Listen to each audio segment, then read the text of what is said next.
So let's conclude particle nature of matter. क्या क्या पढ़ा आपने?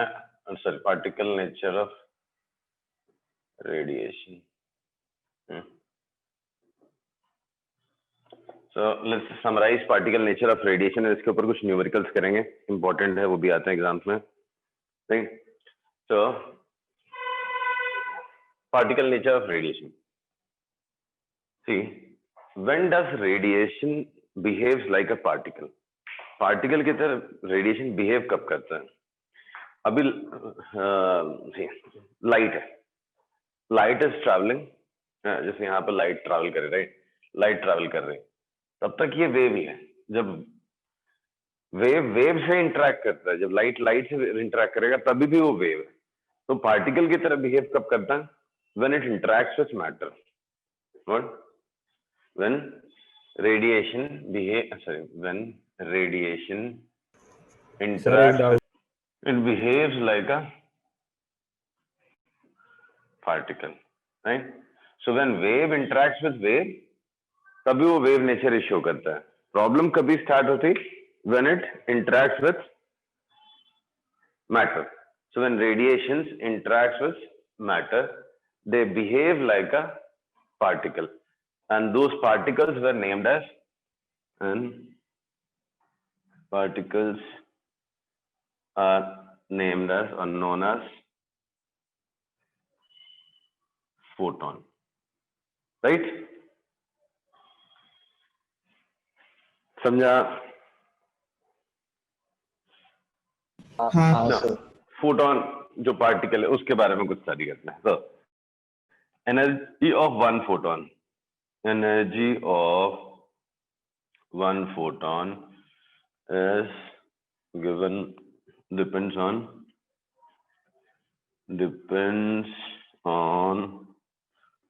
frequency of radiation and is measured as E is equal to H. Where H is what? H is Planck's constant and nu is what? Frequency of radiation, right? Hello. हाँ. Then energy of each photon of radiation of given frequency of radiation of given frequency is same and is independent of intensity of radiation. One, energy of each photon of radiation of given frequency is same and is independent of intensity of radiation, right? याद है ना? एक photon की energy कितना? h new, और उसको intensity से कोई लेना देना, राइट? कोई रिस्पॉन्ड नहीं कर रहा. ना इंटेंसिटी से किसको लेना है? On increasing the intensity what happens? On increasing the intensity, number of photons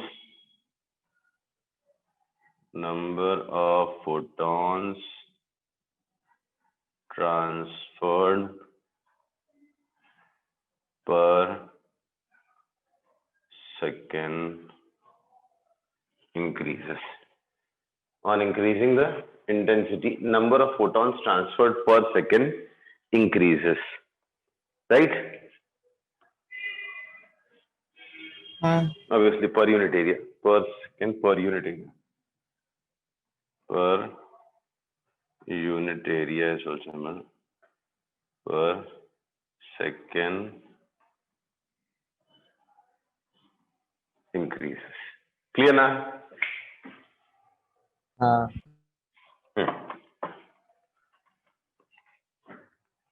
Now, photons are electrically neutral. Photons are electrically neutral, right? Hence are not deflected by electric or magnetic field. ठीक, अच्छा, और क्या क्या ऐसा particle कर सकते हैं? What about mass? तो rest mass of photon is 0. Rest mass of photon is 0, right? So photon जब इस सरफेस पे गिरेगा, राइट, तो जब वो रेस्ट पे आ गया, समझ लो एब्जॉर्ब हो गया, हाँ, तब उसका मास, इसका मास ऐड नहीं हो जाएगा, इसका मास बढ़ नहीं जाएगा, right, because rest mass of photon is 0, right. तो एक फोटोन और मैटर का जब कोलिजन होता है तो क्या होता है? इन कोलिजन बिटवीन फोटोन, एक मिनट सर, पहले मोमेंटम तो लिख दो। तो rest mass of photon is 0, but it carries momentum. Photon carries and transverse momentum and energy. क्या? फोटोन का एनर्जी भी होता है, फोटोन का मोमेंटम भी होता है। तो what is photon, momentum of photon? Momentum of a photon is given by formula. Momentum of photon is given by P is equal to h by lambda. Good. Momentum of photon is given by P is equal to h by lambda. समझा? Sir rest mass of photon is 0, तो ऐसा बोल सकते हैं कि photon का भी हमें स्टेशनरी मिलेगा नहीं। मतलब एब्जॉर्ब हो गया तो क्या करोगे? एक फोटोन यहाँ पे आया, एब्जॉर्ब हो गया, तो एब्जॉर्ब होने का तो मूव नहीं कर रहा, तो मास तो है ही नहीं उसका। तो जब मास है ही नहीं तो इसको एब्जॉर्ब हो गया तो भी जरूरी थोड़ी ना कि रेस्ट पे रहेगा, हो सकता है अंदर ही। एब्जॉर्ब हो गया, खत्म हो गया, अभी नया फोटोन निकलेगा तो निकलेगा, वो फोटोन गया कहाँ भाई? अरे भाई, photons can be created as well as destroyed. Absorption के टाइम वो फोटोन खत्म हो गया, मतलब देयर इज अ चांस, हो सकता है, मतलब हाँ ऑब्वियसली वो तो खत्म ही हो जाएगा, दूसरा फोटोन निकलेगा तो निकलेगा। सिर्फ फोटोन खत्म हो जाता है, डिसअपियर हो जाएगा ना, जो उसको ट्रांसफर करना था वो ट्रांसफर करके निकल जाएगा। फिर तो कैसे भाई? रेस्ट मास उसका 0 था। अरे माय डियर, रेस्ट मास 0 था। एक फोटोन है, फोटोन का रेस्ट मास क्या है? 0 है। एब्जॉर्ब हो गया, the moment it was absorb, उसकी वेलोसिटी 0 हो गई थी। ठीक, वो चलते हुए आया, जो भी था, जब तक ट्रैवल कर रहा था उसका मोमेंटम था। जैसे वो एब्जॉर्ब हो गया, उसका रेस्ट मास 0 था, तो वो एब्जॉर्ब हो गया, अब उसमें मास ऐड थोड़ी ना होगा कुछ। तो यहाँ पे एक अगर छोटा सा पार्टिकल आपने लिया, स्टिकी पार्टिकल लिया और ऐसा फेंका, तो वो एब्जॉर्ब हो जाएगा, इसमें एब्जॉर्ब हो जाएगा या सरफेस पे लग जाएगा, लेकिन उसका मास था ना, तो उसके स्टिक होने से बोर्ड का मास बढ़ेगा ना, क्योंकि वो उसका मास था। अब जिसका पहले रेस्ट मास है ही नहीं, तो एब्जॉर्ब होने के बाद उसका मास कैसे बढ़ेगा? ठीक है। एंड एब्जॉर्ब होने के बाद, मतलब फोटोन है तो मैं लिख ही देता हूँ, फोटोन कैन बी क्रिएटेड और डिस्ट्रॉयड। फोटोन बनते भी हैं, टूटते भी हैं, उसमें क्या है? नया फोटोन यहाँ से जो एमिट हो रहा है, राइट, यहाँ से जो एमिट हो रहा है, फोटोन ही एमिट हो रहे हैं, राइट, तो यहाँ से फोटोन बन रहे हैं ना। लेकिन वो तो लाइट सोर्स ने दिया था ना, जो आपका लाइट नहीं, वो लाइट सोर्स वाले तो इसने एब्जॉर्ब कर लिए, फिर नए दिए। अरे बाप रे, सब क्या समझा? तभी तो कभी कभी वेवलेंथ ही चेंज हो जाती है, देखा नहीं आपने? वो क्या होते हैं, फ्लोरोसेंस है, उसमें क्या होता है, एक कलर की लाइट आएगी जो मतलब एक टाइप के रेडिएशन आ रहे हैं जो उसको दिख नहीं रहे, मतलब विजिबल रेंज में नहीं आ रहे हैं, तो वो एब्जॉर्ब हो जाते हैं, बदले में वो जो लाइट देता है, जो फोटॉन्स देता है, वो विजिबल रेंज में आते हैं। हाँ राइट? वो अल्ट्रावायलेट रेडिएशन याद है, आप पहले भी पढ़ा होगा आपने, अल्ट्रावायलेट रेडिएशन जो नजर नहीं आता है उसको आप डालोगे तो वहां से विजिबल कलर की लाइट आती है। तो एब्जॉर्ब किया उसने एक रेडिएशन, एक वेवलेंथ, और एमिट कर दिया दूसरा। ये तो केमिस्ट्री में भी डिटेल में पढ़ा था हमने, एटॉमिक स्ट्रक्चर में 11th में। इलेक्ट्रॉन ट्रांजिशन में फोटोन एब्जॉर्ब हुआ, ऊपर चला गया, फिर नीचे आएगा तब जाके दूसरा देगा। हाँ सर। समझा? हाँ sir. So when a photon falls on a surface, it is absorbed by electron and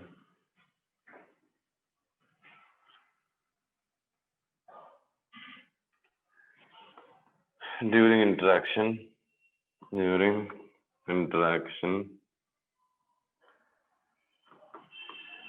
total momentum, इस पे न्यूमेरिकल्स आते हैं, जेई में भी, बोर्ड्स में भी, इंटरेक्शन मोमेंटम एंड एनर्जी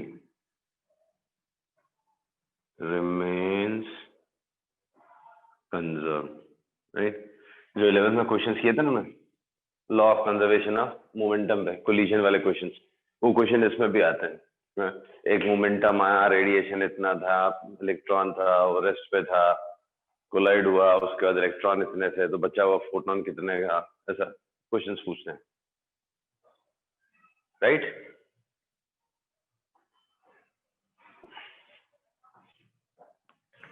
हाँ सर। हाँ इसे मैं नीचे ऐड कर देता हूँ, where as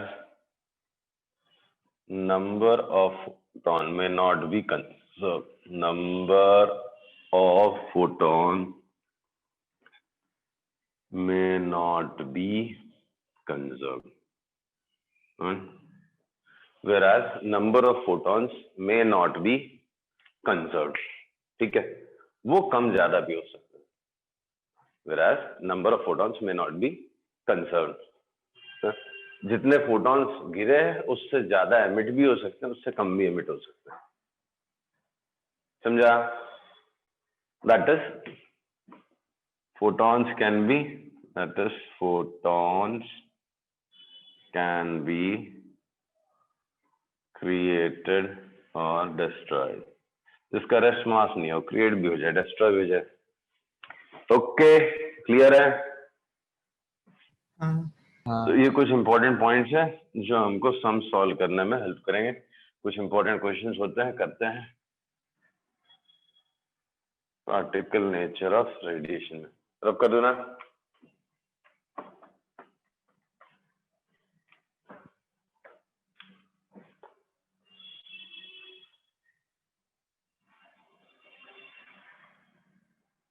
Calculate energy and momentum of a photon of radiation of frequency 4000 angstrom का पहला simple question, direct formula based करो।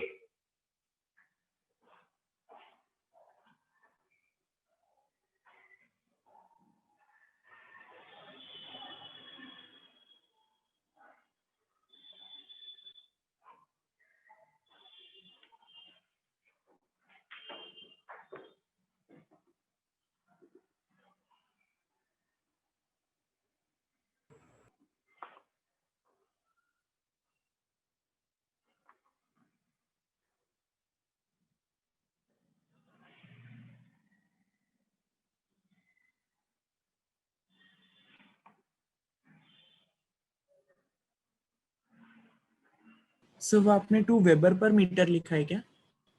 वॉट अच्छा, तो हो गया सबका? हेलो, हाँ बाकी कोई बोल ही नहीं रहा। कीर्तन, calculate energy and momentum of photon of radiation of frequency 4000 angstrom.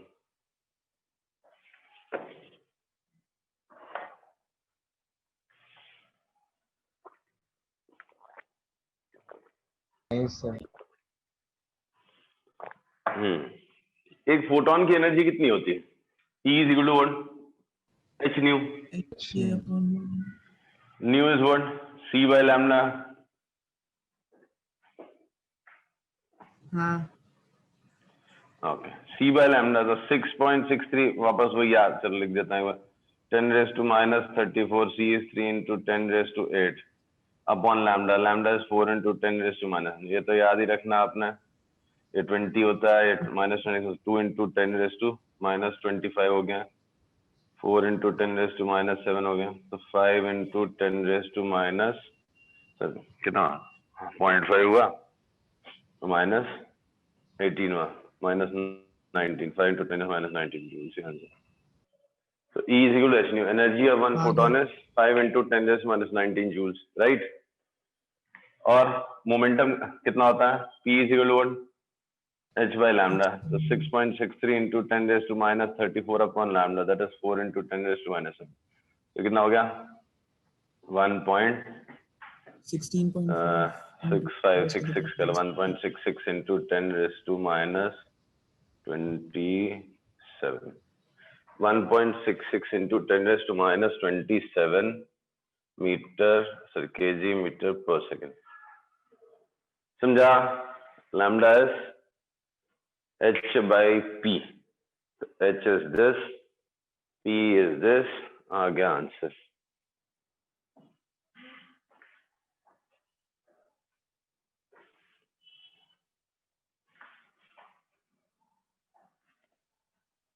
आया ना? हाँ अब कर दो इसको, अभी नेक्स्ट वाला सोचो।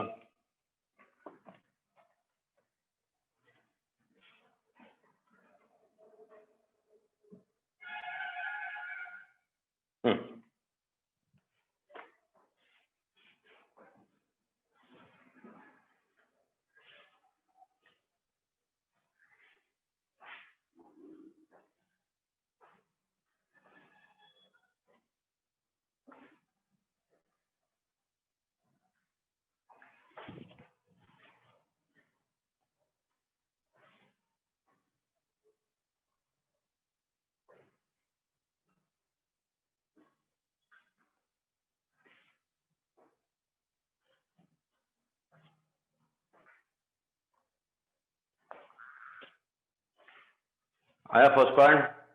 Calculate energy received at surface in 2 minute.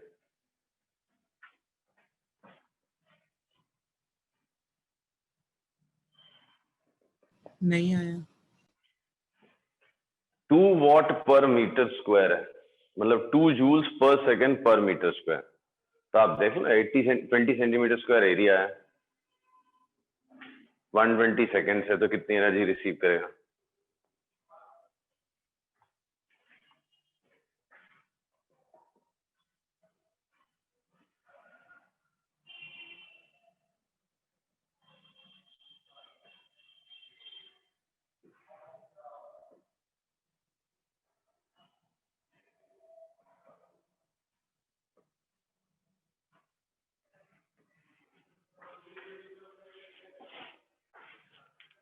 ये दोनों करो।